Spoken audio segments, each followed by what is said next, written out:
Of course, one of the great highlights is the bathing beauty competition. Yes. Have you ever been to one? I never have. No, it's one of my ambitions. Mr. Plomley, Roy, if I may be so bold, you're going to not only see one, you're going to judge one. Ladies and gentlemen, Mr. Roy Plomley. This is the first time that Roy has ever judged a beauty contest, so I think he's in for a real treat, don't you? Ladies and gentlemen, that great comedian, Les Dawson.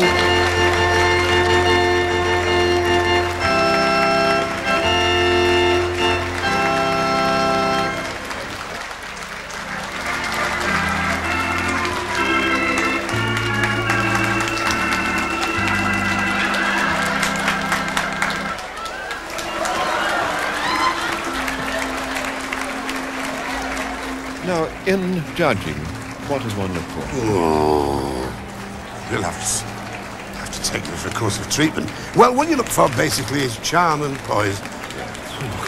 And, lovely.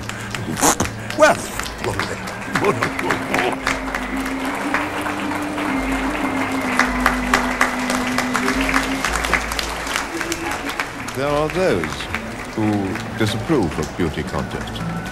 Yes, I've often wondered why. I don't find it demeaning in any shape or form. Excuse the play on words. I found that the undraping of the nubile female body is to extol the virtues of femininity in itself. Plus, I find it with a world of good.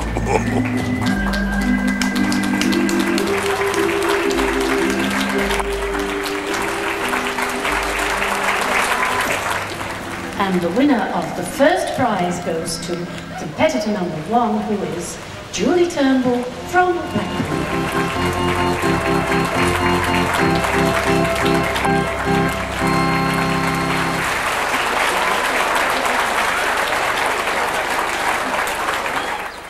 Lytham St Anne's very close to the bustle of Blackpool, but very calm and peaceful and relaxed. Yes, it is. It's worlds apart, really. I think you need to get away from it all, you know. Yes, of course. And that's why we chose Lytham. We're very fond of it here, you know. And of course, I think your family life is very important. How many of the children are still at home, Liz? Well, I have 3 children, 1 of each. 2 are still at home now. The eldest girl, Julie, she's a nurse in Nottingham. You've acquired some very lovely things. You like junk shops and going around. Yes, I do. Yes, I met the wife. No, I think if you've got nice things around, you feel it's nice to relax amongst your things. Is that not exactly like living up to your blue china, as Oscar Wilde would say. I think if you're not careful, possessions can take you over, you know. But I think to live amongst nice things is part of relaxation, and it is one of my favourite things to have a nice home. I mean, it's a lovely family house, this. It's surrounded by debt, but we're very fond of it, you know. What's this new construction that's going on down there? I thought the bypass was coming through. That's a fish pond. The size of it now, I think we'd probably get a sea manatee in it, a sperm whale. But I think I've gone slightly over the top, because it's got a bridge going across it, and Alec Guinness is opening it shortly. But I think if you're going to do something, you may as well go over the top anyway. You know, I mean, when we first got married, we used to aspire to something like this. We didn't have the money in those days. We lived in a house that was so small, you know, when you turned the light on, I was in bed before it was dark. So it's nice to have something around you that you can move freely in and feel at home in. You're handy for the golf club here. You like to get down there for a round or 2. Oh, yes. Well, it's one of my favourite pastimes, is golf, I must say, because I've just got that burning desire to go on there once and actually hit a ball. Lovely course here at Fairhaven Golf Club. What do you mean? Solid sand? I mean the surrounding countryside. Do you mean there's more of it? Extraordinary.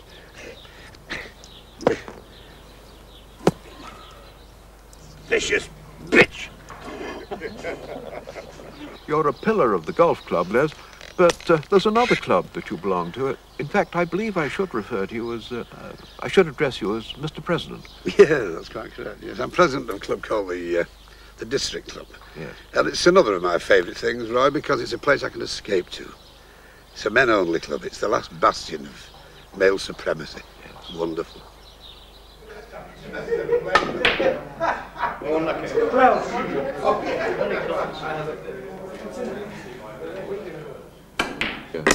If you put these properly. Sorry. On sooner or later. I'm paying you again. Thank you, sir. Thank you.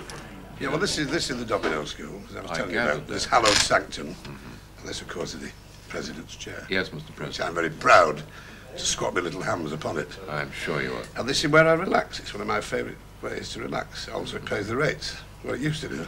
Pays the Until rates, today. yes. Have you gone? I've gone, yes. Have you? I must point out there's one salient rule in this club, and that is visitors seldom win. What have you got up there? Twos? Six and twos.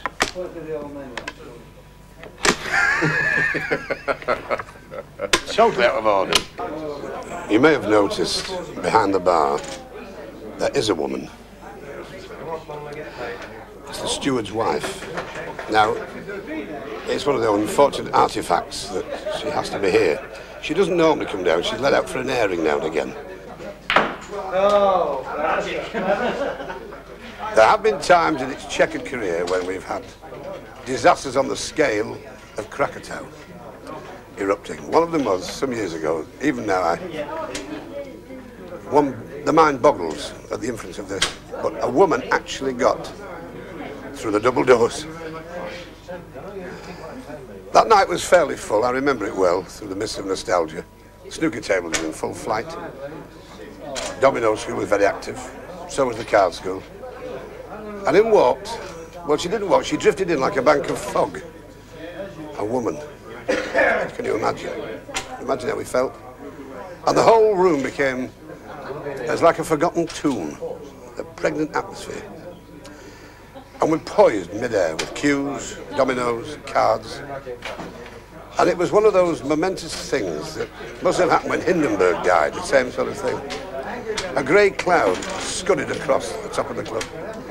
And one stalwart of the club, old Joe Toole, 79, tottered forward, glared at her with a sense of awe, and uttered the immortal words which are imprinted on every member's heart. He said, "Good God, a woman." And she fled. She had the good sense, but we've never forgotten it. I paid you. You bet. Right. How many's he Well, got? well, Still go? Yeah, still going. Now, we've seen, Les, that you're a pretty gregarious man. What about your solitary pursuits? What was that word used before? Well, I mean, you read a lot, don't you? No, you said something before that. That was totally Your fascinating. solitary pursuits. No, before that, garrulous, was it?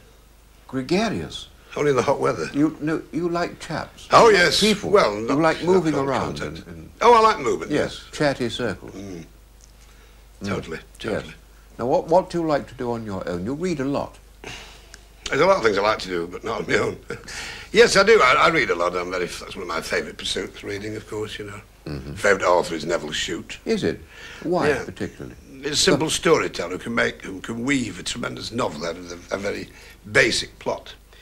He's very good. I think he's a prolific writer. Yes. How many books have you written now? 7. Now, there's one you've written, a very serious book. I mean, most of your books are fairly light-hearted, but there's one serious one. It's called The Time Before Genesis. It's not a gloomy book, really, but it's in the form of a novel, you know. Yes. It's interesting to speculate.